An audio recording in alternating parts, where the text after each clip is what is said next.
Senhoras e senhores, sejam muito bem-vindos e bem-vindas ao primeiro Congresso Brasileiro de Prevenção à Violência Sexual Infanto-Juvenil, 100% online, realizado pelo Futuro Brilhante e Direito Sem Formalismo. Eu sou o Diego Martins, mestre em Segurança Pública pelo Programa de Pós-Graduação em Segurança Pública da UFPA e assessor de juiz da 4ª Vara da Infância e Juventude de Belém. Eu também sou o autor do Passo a Passo para Atendimento de Crimes Sexuais Cometidos contra Crianças e Adolescentes. Ele é distribuído gratuitamente na internet e pode ser baixado no site que está aparecendo aqui na tela. Eu também, graças a todo esse trabalho e o apoio dos voluntários do Futuro Brilhante, eu fui agraciado com a Comenda Paulo Frota de Direitos Humanos na Assembleia Legislativa do Estado do Pará e fui também premiado com o 3º lugar no Prêmio Patrícia Cioli de Direitos Humanos lá no Rio de Janeiro. Eu também já participei de diversos congressos nacionais e internacionais e aqui vale destacar uma apresentação de artigo científico que eu fiz no Congresso Internacional de Direitos Humanos de Coimbra, lá em Portugal. Atualmente, eu estou como coordenador geral do projeto Futuro Brilhante, que tem como objetivo disseminar informações para a prevenção da violência sexual infanto-juvenil e estimular a educação infantil de crianças em situação de vulnerabilidade social e econômica. Para você ter uma ideia do nosso trabalho, somente em 2019 nós atendemos a 810 crianças com o fornecimento de material escolar. Realizamos 48 ações para a distribuição de 15 mil unidades do Passo a Passo para atendimento de crimes sexuais cometidos contra crianças e adolescentes e realizamos 22 palestras sobre esse tema. Hoje eu serei o seu anfitrião aqui do Congresso e nós temos um objetivo bem simples, que é de discutir estratégias para a prevenção de crimes sexuais cometidos contra crianças e adolescentes.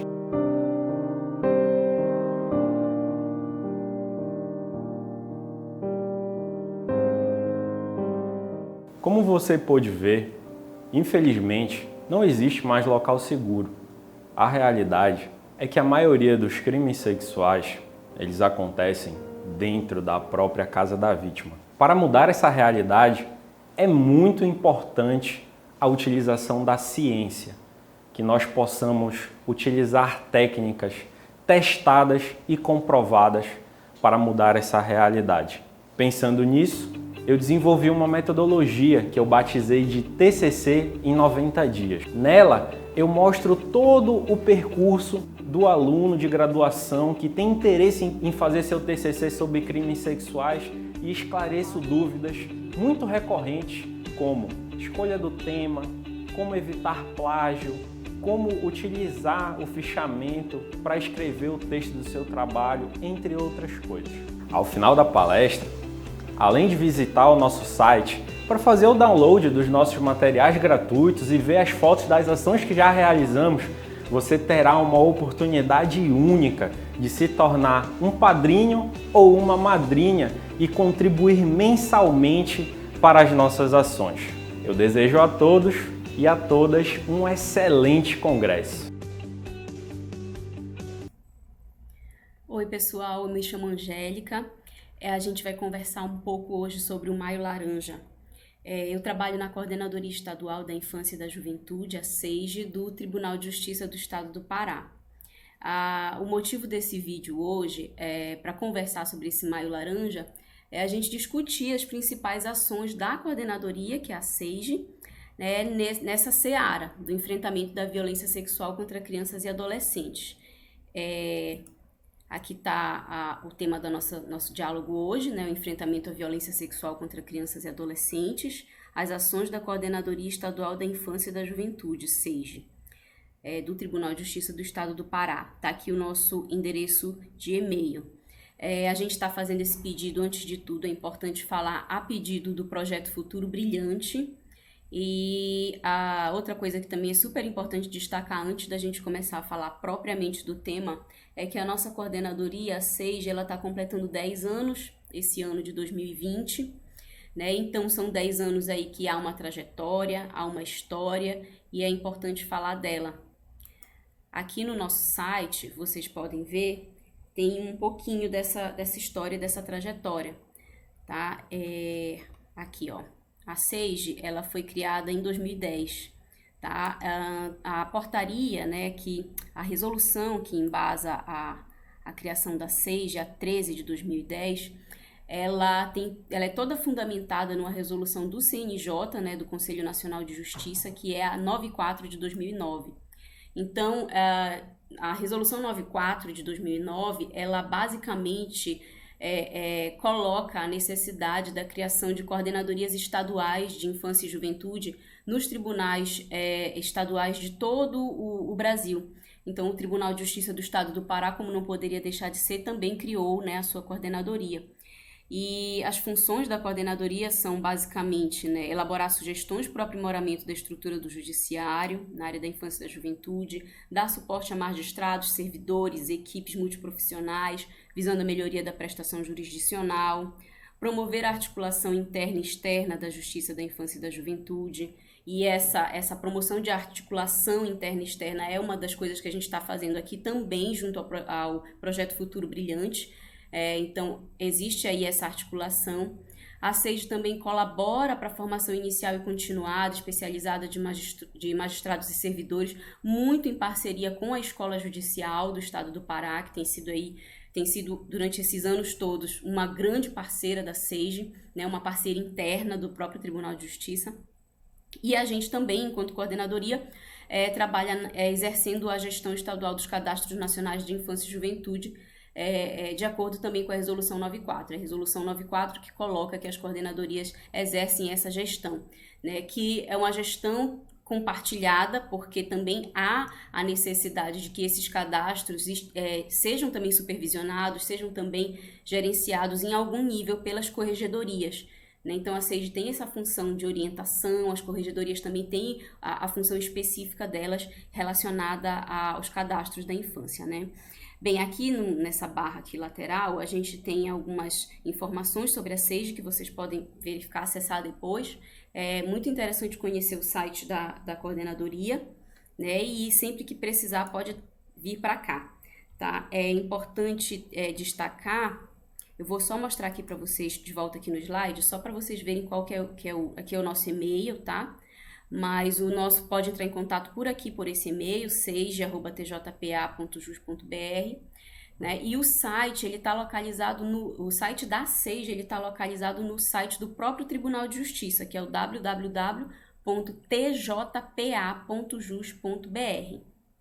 Agora que a gente já entendeu um pouco melhor o que é a Coordenadoria Estadual da Infância e da Juventude, então a gente já tem uma noção de onde a gente está falando, eu queria entrar um pouco mais na temática que é o Maio Laranja, que nos foi solicitada a falar, né, especificamente sobre o Maio Laranja. E as ações da SEIGE relacionadas a esse mês de maio, né, laranja. Então, mas de onde vem isso? Né? De onde vem esse movimento? É importante a gente falar um pouco sobre isso. Aqui eu coloquei o slide, vocês estão vendo agora aqui o slide, e tem um link aqui que é da campanha Faça Bonito. Eu acho legal a gente começar por aqui, né? Para poder entender historicamente de onde vem esse movimento, eu acho legal a gente começar por aqui. A gente vai clicar aqui no link para poder ir para o site. Esse aqui é o site. Tá? Vamos dar uma olhadinha nele. Ele é bem interessante, tá? Tem bastante informação aqui. Faça bonito, proteja nossas crianças e adolescentes, né? Então, bora ver aqui o que é essa campanha final. Vem aqui, ó. 18 de maio, Dia Nacional de Combate ao Abuso e à Exploração Sexual contra Crianças e Adolescentes. Por que 18 de maio, né? De onde vem tudo isso? O dia 18 de maio foi escolhido porque na cidade de Vitória um crime bárbaro chocou todo o país e ficou conhecido como o caso Araceli. Esse era o nome de uma menina de apenas 8 anos de idade que teve todos os seus direitos humanos violados. Foi raptada, estuprada e morta por jovens de classe média alta daquela cidade. O crime, apesar de sua natureza hedionda, até hoje está impune. né? Então, depois de alguns anos, os movimentos sociais reunidos dos direitos da criança e do adolescente conseguiram uma lei federal, né? Conseguiram fazer aí compor essa lei federal que coloca o 18 de maio como o Dia Nacional de Combate ao Abuso e Exploração Sexual contra Crianças e Adolescentes, e desde então todo o país vem se organizando de diversas maneiras para poder atuar nessa campanha. Aqui tem uma parte bem legal que é o Participe. Então, como participar? Eu gosto muito dessa informação que eles disponibilizam aqui no site. Por quê? Eles dizem assim: a campanha é coletiva, descentralizada e sua adesão é voluntária, né? Então, cada pessoa, cada órgão, cada instituição que tem esse interesse de participar da campanha relacionada ao 18 de maio pode vir aqui no site e pode fazer as suas ações. Uma das coisas que eles recomendam, né, esse site é importante frisar que ele é mantido pelo Comitê Nacional de Enfrentamento à Violência Sexual contra Crianças e Adolescentes, tá? E uma das coisas importantes da gente frisar é que isso seja feito em parceria. Ele coloca aqui que a gente tem que tentar estimular o máximo possível a reflexão, enfim, disponibilizar informações sobre o 18 de maio, mas que isso é importante que seja feito de maneira coletiva. E em algum momento aqui do site eles colocam também, não sei se eu vou conseguir achar aqui, mas se vocês procurarem aqui, vocês com certeza vão achar, porque ele é bem intuitivo, viu, gente? Tem texto base para divulgação. Eles disponibilizam materiais para divulgação do Maio Laranja, né? É muito legal. Então, tá aqui o texto base. 18 de maio, Dia Nacional de Combate ao Abuso e Exploração Sexual de Crianças contra Crianças e Adolescentes. Esse texto pode ser usado para fazer as campanhas, tá? Vamos voltar aqui para o slide. Então, é daí, né, que vem tudo isso. De onde vem esse dia, por que 18 de maio, né, o que significa, vem daí. Vamos continuar aqui nossa apresentação. É importante a gente frisar que o Maio Laranja está inserido num sistema, né, que é o Sistema de Garantia de Direitos. Esse Maio Laranja ele não vem do nada, né, ou seja, o enfrentamento da violência sexual contra crianças e adolescentes, ela não surge do nada, ela surge num contexto, né? Os órgãos, as entidades, as pessoas, a sociedade, ela está organizada num sistema de garantia de direitos de crianças e adolescentes. Então, bora dar uma olhadinha no que é isso. Ele é formado pela integração e articulação entre o Estado, famílias e sociedade, né? Então, ele é embasado no artigo 227 da Constituição. De forma articulada e sincrônica, o sistema de garantia estrutura-se em 3 eixos: defesa, promoção e controle.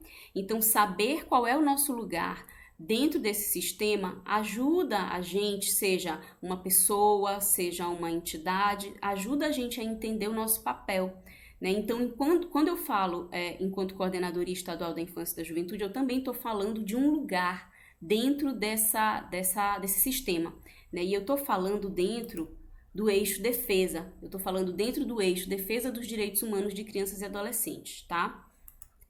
Nesse eixo, situa-se a atuação dos seguintes órgãos públicos: os judiciais, e aí envolve as varas de infância, as equipes multiprofissionais, as varas criminais especializadas, os tribunais do júri, comissões judiciais de adoção, tribunais de justiça, corregedorias de justiça, os público-ministeriais, especialmente as promotorias de justiça, centros de apoio operacional e etc., as defensorias públicas, a Advocacia Geral da União e Procuradorias Gerais dos Estados, Polícia Civil, inclusive a Polícia Técnica, Polícia Militar, Conselhos Tutelares, ouvidorias e, finalmente, as entidades de defesa dos direitos das crianças e dos adolescentes. Então, todos esses atores, eles estão reunidos aí para poder trabalhar em conjunto, pessoal, nesse eixo defesa.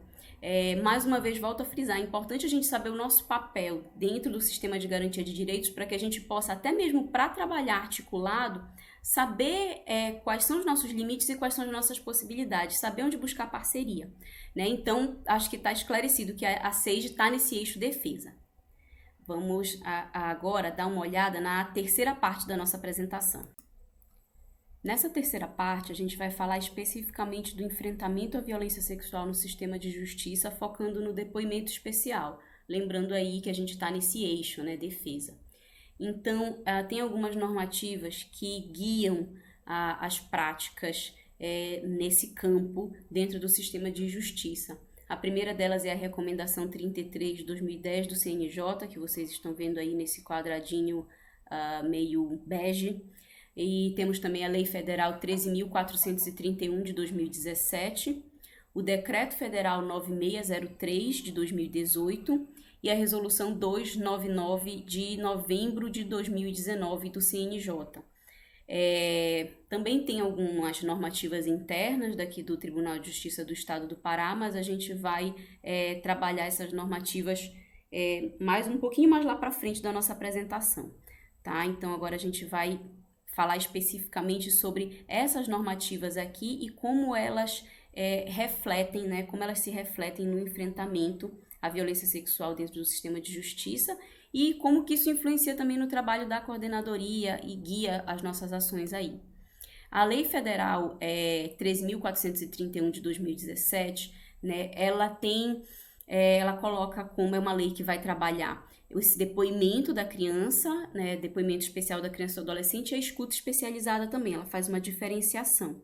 E para poder trabalhar isso, ela coloca alguns tipos aí. Ela vai trabalhar com violência física contra a criança, violência psicológica, sexual, violência institucional.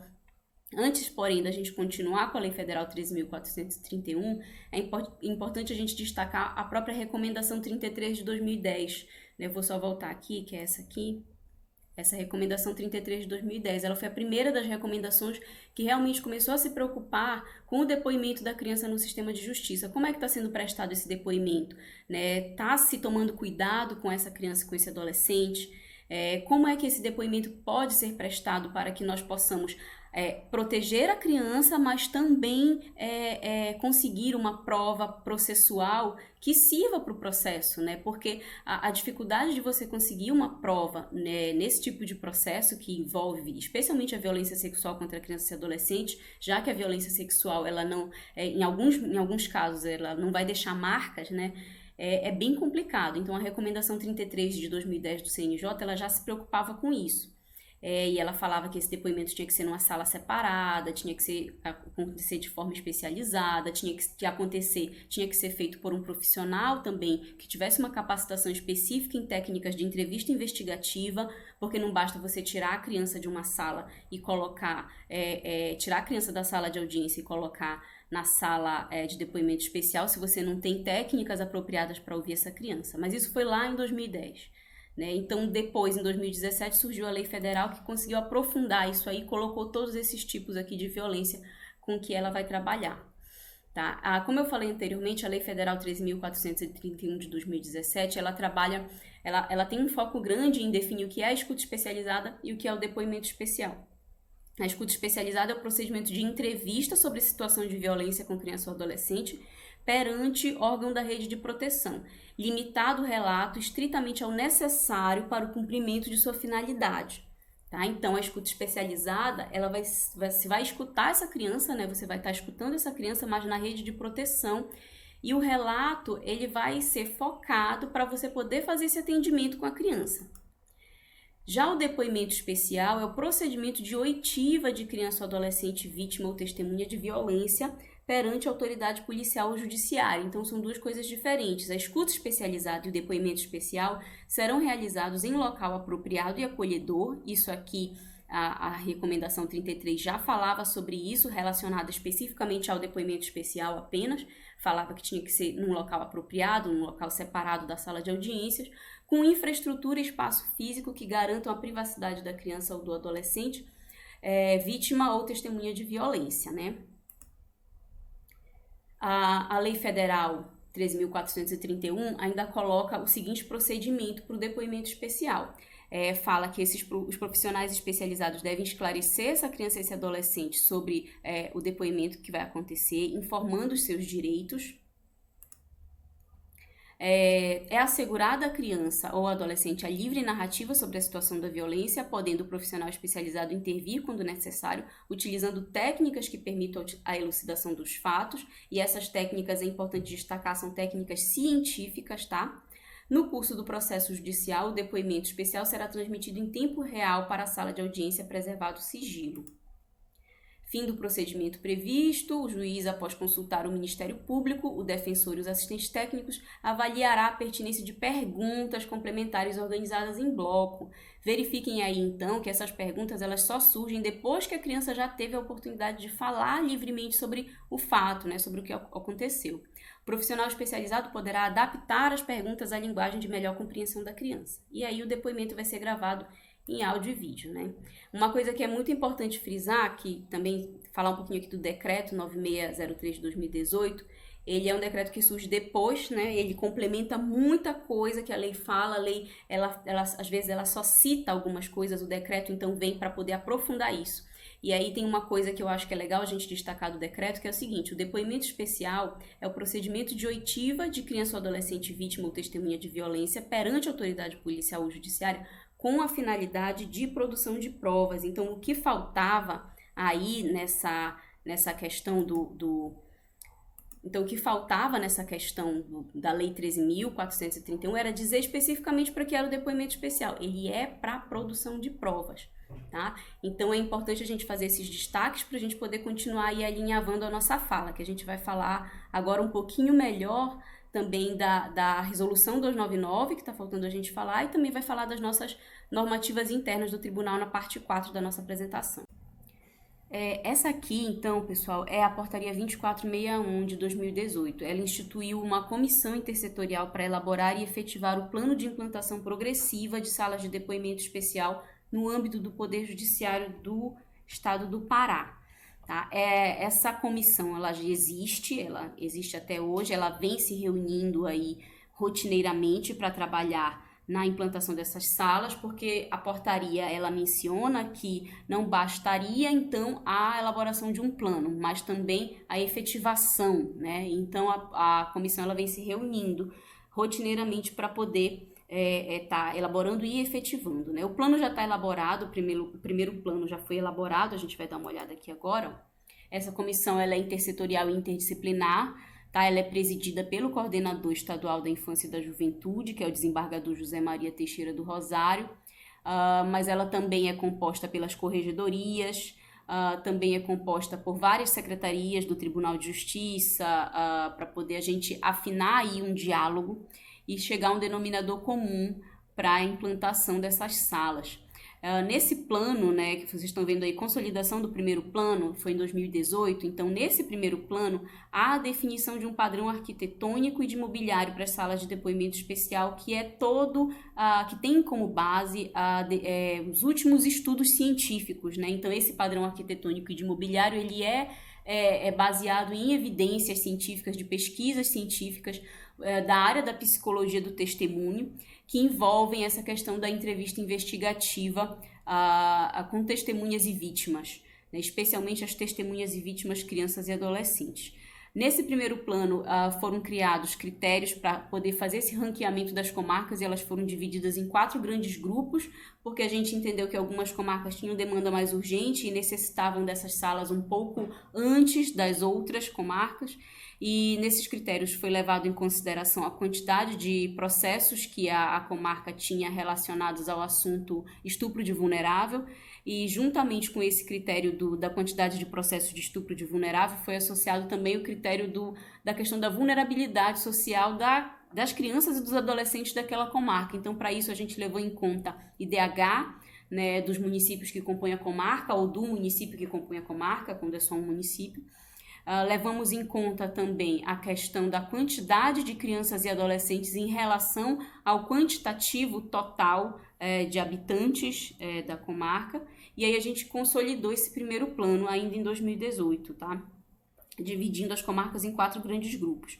Como em 2018, para poder consolidar esse plano de 2018, a gente levou em conta dados de 2017, a gente está no momento da elaboração do segundo plano agora, né? Que eu diria que é mais uma revisão do primeiro, porque a gente não tem como ficar com esses dados aí de 2017 até agora. A gente precisa fazer uma revisão, verificar qual número aumentou, qual número diminuiu, qual número se manteve e verificar, inclusive, comarcas que estão precisando de mais de uma sala, né? Belém hoje tem mais de uma sala de depoimento especial, Ananindeua também tem mais de uma sala de depoimento especial, mas existem outras comarcas que têm necessidade de ter mais de uma sala também, e a gente pretende evidenciar isso aí a partir dessa revisão do plano.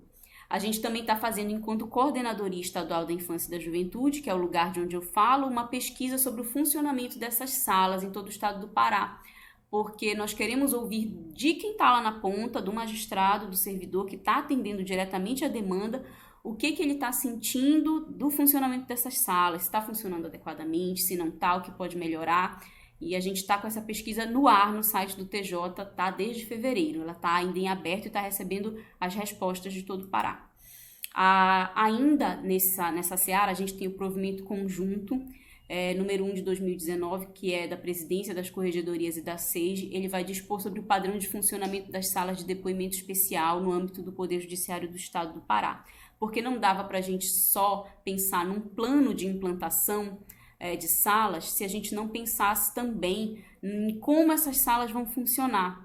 Então, esse provimento, ele dá alguns indicativos de como que esse depoimento tem que ser feito, de como é importante você valorizar, não só valorizar, mas utilizar de fato, né, como obrigatoriedade, técnicas científicas de coleta de depoimento especial, né, porque, mais uma vez, não é só tirar a criança da sala de audiências e colocá-la numa sala em separado, para fazer exatamente as mesmas coisas que já se fazia com ela na sala de audiência anteriormente. É necessário haver a aplicação de um protocolo científico para poder fazer aí essa entrevista investigativa com essa criança. Então, essa aqui, pessoal, é a foto, né, de uma sala de depoimento especial. Ela é uma foto um pouco antiga.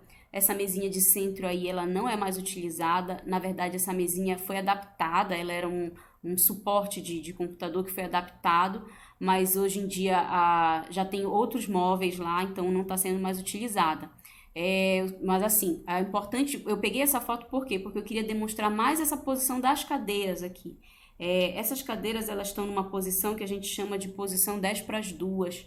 Por que isso é importante, né? Porque dá uma horizontalidade para a criança que está sendo entrevistada e para o entrevistador. Essa criança, quando a gente estuda as técnicas de entrevista investigativa, essa criança, esse adolescente, ele precisa entender que ele vai ter que assumir um papel de ser quem mais fala na entrevista. Ele vai ter que falar, muitas vezes, sem ser perguntado. E isso não é uma coisa que a gente tem por costume.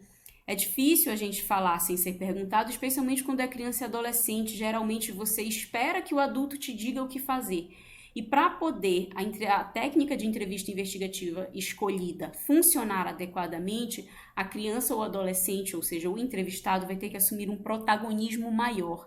Então, tudo na sala e tudo no protocolo é pensado para incentivar esse maior protagonismo. A almofada está aí porque também, em alguns momentos onde é mais difícil você estar falando sobre assuntos delicados, a criança pode segurar essa almofada, tá? A câmera, ela não está aparecendo nessa foto, mas ela também fica num local bem visível, a câmera não é escondida, tudo é falado para a criança tem que saber o que está acontecendo, tá? Vamos dar uma olhadinha aqui. Essa foto aqui eu acho super interessante. Ela é uma ilustração, tá? Ela não ilustra uma sala de depoimento real, mas aí tem a pergunta, sala de depoimento, né? Ele está questionando. Por quê? A gente geralmente escuta muito essa questão de, mas poxa, é uma sala de depoimento e ela não tem nenhuma decoração. É uma sala de depoimento, mas não tem uma figura na parede, não tem um quadrinho infantil, não tem os brinquedos. Cadê os brinquedos? Isso é importante a gente tocar, porque na sala de depoimento especial, o que a criança vai fazer? O que o adolescente vai fazer? Vai prestar um depoimento, né? Então, se eu encho essa sala de brinquedos, se eu encho essa sala de uma decoração diferente, o que eu estou convidando a criança a fazer? Eu estou convidando a criança a brincar. Quando eu brinco, eu uso a minha imaginação, eu crio cenários, né? Eu uso a imaginação. E nós não queremos, nesse momento de depoimento, que a criança use a imaginação. Nós queremos que ela acesse as memórias reais dela. Nós queremos que ela lembre do que aconteceu para poder falar. o que aconteceu ali para a sala de audiências. É claro que esse lembrar do que aconteceu é cercado de cuidados, porque a gente entende que isso é um momento delicado para essa criança e para esse adolescente estar relembrando isso, não é fácil, por mais que você tome todos os cuidados possíveis, nunca vai ser fácil, né? Mas não dá para a gente utilizar, por exemplo, uma sala como essa aí. Tentar fazer um depoimento especial numa sala como essa é bem complicado, viu? Porque dificilmente você vai obter alguma coisa que dê para utilizar, por conta de que você está com o ambiente, você está convidando a criança a imaginar. Essa aqui é a resolução 299. A gente já falou sobre as salas de depoimento especial, como essas salas devem ser. Já falamos sobre o plano de implantação de salas de depoimento especial no âmbito do Tribunal de Justiça. E é importante falar também, como eu já havia dito anteriormente, que a gente ia falar um pouco das normativas internas e das normativas mais amplas, né, das mais abrangentes. Essa aqui é uma das mais abrangentes, que é relativamente recente, ela é de novembro de 2019. Ela vai falar sobre esse sistema de garantia de direitos, que não é aquele sistema de garantia de direitos que a gente falou lá no início, é a própria Lei 13.431. A lei, ela tem esse nome também, né, de Sistema de Garantia de Direitos da Criança e do Adolescente Vítima ou Testemunha de Violência, não é o Sistema de Garantia de Direitos da Criança e do Adolescente, são duas coisas diferentes, tá? Então a gente vai falar um pouquinho dessas inovações aí que a lei trouxe. Vamos dar uma olhada aqui nela agora. Ela fala, mais uma vez, sobre a capacitação de magistrados e profissionais, como essa capacitação deve ser oferecida, ela deve ser interdisciplinar, abarcando o maior número possível de áreas do conhecimento humano, preferencialmente conjunta, ela tem caráter obrigatório, então a 299, ela reforça esse caráter da capacitação, ela é necessária. Tá? A formação para a atuação do entrevistador em salas de depoimento especial. Isso aí é muito interessante a gente observar. Há uma indefinição de uma matriz intersetorial que defina qual deve ser os conteúdos mínimos, uma carga horária mínima para você trabalhar a formação de um entrevistador em sala de depoimento especial hoje em dia. Não há essa definição. O que há é uma orientação da Childhood, juntamente com o UNICEF, especificamente sobre os centros de atendimento integrado, que é algo que a Lei 13.431 também fala. Eles falam lá de uma formação inicial que deve ser de no mínimo 40 horas e citam também a formação na ação, que são supervisões com carga horária total de 120 horas. Seriam várias supervisões de 3 horas no mínimo. E também cita aperfeiçoamentos ou formações especializadas de no mínimo 24 horas. Então você percebe que a Childhood e o UNICEF tiveram essa preocupação de colocar essa formação em nível inicial, a formação na ação, que são as supervisões, e os aperfeiçoamentos. Então você vê que há uma necessidade específica de formação, não é qualquer formação. Você vê que não é aí um curso rápido, não é um curso que você vai falar alguma coisa e a pessoa já vai pegar. Ele tem a necessidade de ter práticas, essa é uma coisa da qual eu penso que não há como você abrir mão, é temerário você dizer que você está formando um entrevistador para atuar em sala de depoimento especial, se esse entrevistador ele não tem práticas e você, enquanto instituição, não solicita isso dele, né? Então, eu acho interessante pensar, como eu já disse, como que a Childhood e o UNICEF pensaram num programa aí, pensaram no início, no meio e nos aperfeiçoamentos, né? Isso é importante a gente ter em mente quando a gente fala em formação, tá? Hoje, como é que está a formação para a atuação do entrevistador em salas de depoimento especial no Tribunal de Justiça? É importante falar, eu falo um pouco sobre isso mais lá na frente, mas eu acho que a gente pode estar falando disso agora também, é que a SEIJA ela já tem trabalhado junto com a escola judiciária a EJPA, ela já tem trabalhado essa questão da formação desde 2011. Então, desde 2011, há um conteúdo mínimo desses cursos. Esse conteúdo mínimo ele vem se aperfeiçoando. E isso é importante a gente ter em mente quando a gente fala em formação. A gente vai dar uma olhada aqui novamente agora no slide. Então, essa ementa do curso de formação de entrevistadores em depoimento especial, ela está hoje com 60 horas, tá? Ela vai trabalhar noções de desenvolvimento infanto-juvenil, psicologia do testemunho, estudos sobre memória, essa é a parte teórica. Diferentes tipos de entrevistas investigativas e os protocolos nacionais e internacionais. Vai falar especificamente sobre a entrevista cognitiva, fala sobre o protocolo NICHD. Vou passar aqui para vocês. Ok. Também vai abordar a Lei 13.431, que fala sobre o depoimento especial e a escuta especializada. Dá uma contextualizada também no depoimento especial no âmbito do TJ, faz uma prática simulada. No curso que a SEIG, em parceria com a EJPA, oferecem hoje, tem uma parte do curso que é de práticas simuladas, ou seja, esses alunos que ainda estão se tornando entrevistadores de depoimento especial, eles fazem uma simulação um com o outro, dentro do contexto da própria turma, para treinar essas técnicas que eles vão ter que aplicar em casos reais. Isso dá uma certa segurança, porque ele é um aluno que, ao finalizar o curso, ele não sai sem ter feito nenhuma prática, ele faz a prática entre os pares ali, tá? E depois disso ele vai fazer as práticas reais, né? Ele vai praticar com casos reais e vai trazer depois essas práticas de volta num segundo momento para poder estar trabalhando junto com as formadoras do curso. Continuando aqui, a formação para a atuação do entrevistador em salas de depoimento especial. A tomada do depoimento deve seguir protocolo validado cientificamente, assegurando esclarecimentos iniciais, livre narrativa e questões complementares, cabendo ao magistrado zelar pela concordância do referido protocolo. Essa é a resolução 299 do CNJ, que fala mais uma vez, gente, desde a recomendação 33, todas essas normativas que a gente foi analisando até agora, tá? Elas falam dessa importância de se considerar a questão científica, da gente trabalhar com protocolos validados cientificamente. Então, isso é uma coisa que a gente não pode perder de vista em nenhum momento quando for trabalhar depoimento especial. Não é qualquer formação, não é uma palestra que vai me transformar em um entrevistador de sala de depoimento especial.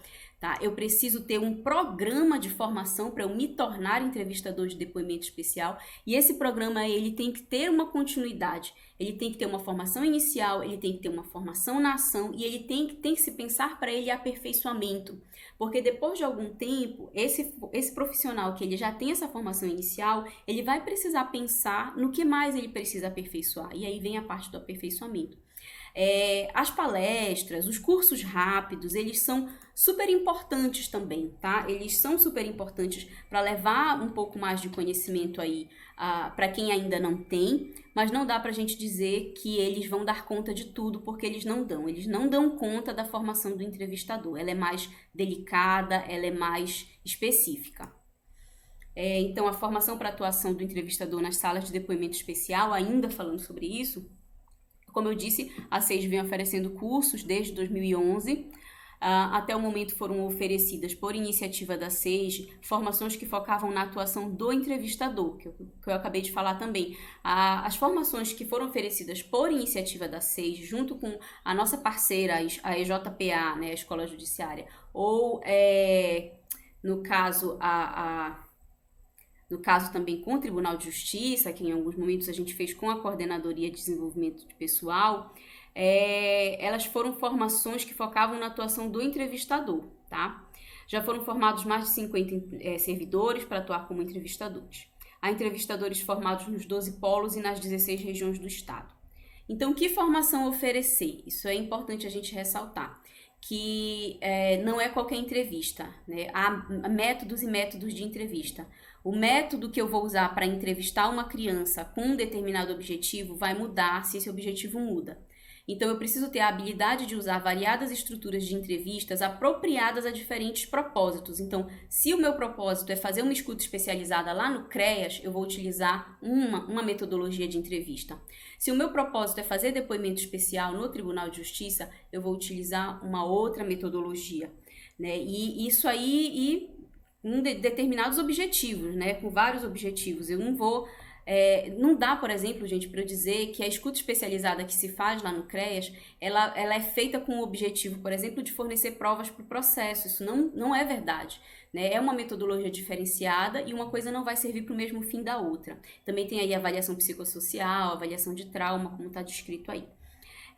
A gente tem que começar a trabalhar esse mito de que é possível detectar mentiras por meio da verificação de certos comportamentos. Então, quando a gente vai para fora da esfera científica, a gente começa a alimentar certos mitos, como esse. Eu olho para o fulano e eu já sei que pelo jeito que ele está mexendo a mão, pelo jeito que ele está mexendo as pernas, pela maneira como ele está olhando para baixo ou para cima, eu sei que ele está mentindo ou não. Isso não é verdade. A gente não tem como saber quando alguém está mentindo apenas por certos comportamentos, apenas por certas falas. A pessoa pode estar agitada, né? Pode estar com um agitamento motor por uma série de fatores. Ela pode estar ansiosa por estar falando de um assunto que desperta muitas emoções e está falando uma verdade, né? Mas ela está ansiosa, ela está olhando para cima, ela está olhando para baixo e está falando a verdade. O contrário também pode acontecer. E há estudos científicos nessa área. Há estudos científicos que indicam que você tentar detectar mentiras, detectar inverdades por meio de comportamentos tem uma chance de 50%. 50% das vezes você pode acertar e 50% das vezes você pode errar, né? Então isso aí como diria, é jogar um dado. Então é bem complicado você tentar colocar num processo judicial uma detecção de mentiras ou de inverdades por conta de uma técnica, de um método que eu olhei para ele e no olhar dele eu identifiquei que era uma mentira. Então não tem como fazer isso, né, gente? A gente precisa realmente estudar, precisa utilizar técnicas científicas para poder fazer essa entrevista. O que a gente vem olhando também em relação ao que o CNJ diz e o que a legislação vem dizendo? Que há uma plasticidade da matriz curricular.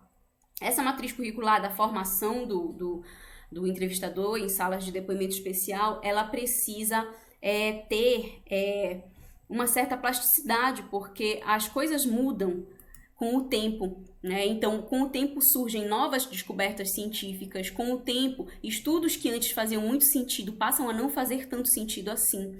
E aí a gente precisa tomar cuidado para estar antenado nesses estudos e estar sempre propondo a reformulação dessa formação, para que a gente possa trabalhar aí, como o CNJ coloca, de maneira interdisciplinar, uma formação que abranja o maior número de áreas do conhecimento possível.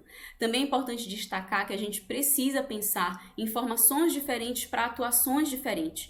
Então, o depoimento especial ele envolve uma série de agentes. Eu vou ter desde da pessoa que está na portaria do fórum recebendo essa família que chega para prestar o depoimento especial, vou ter o pessoal da secretaria que eventualmente pode ter um contato com essa família, vou ter a pessoa que está auxiliando o juiz ali no momento de estar digitando as informações na sala de audiência, vou ter o promotor, vou ter o defensor, vou ter uma série de agentes que vão estar envolvidos nesse depoimento especial. Essa formação ela não é a mesma para todos esses agentes, tá? É preciso a gente verificar que é o que a gente fala bem aqui, ó.